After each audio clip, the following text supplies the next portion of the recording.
I'm Mary, a librarian turned book reviewer with a focus on stories written for kids, tweens, and teens.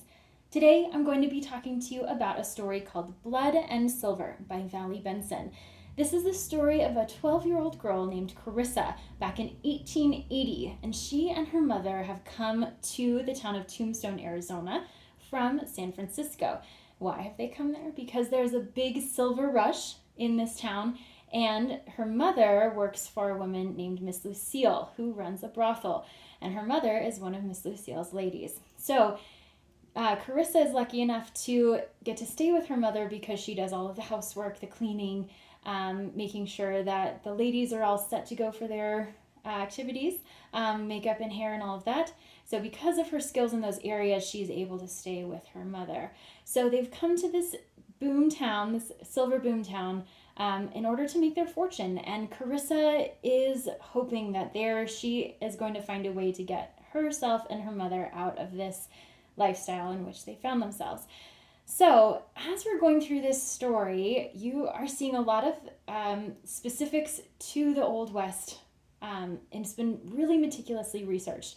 So, there's a lot of elements that might be a little bit surprising to readers who are more familiar with current events.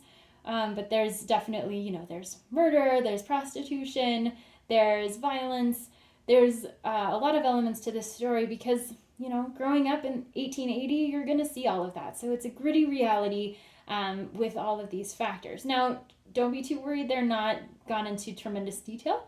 So if you don't know what prostitution is, you won't learn it in this book necessarily. But it is mentioned. So one of the things I really love about this story is that it focuses on kind of the relationships between white people and Chinese people in this town of Tombstone.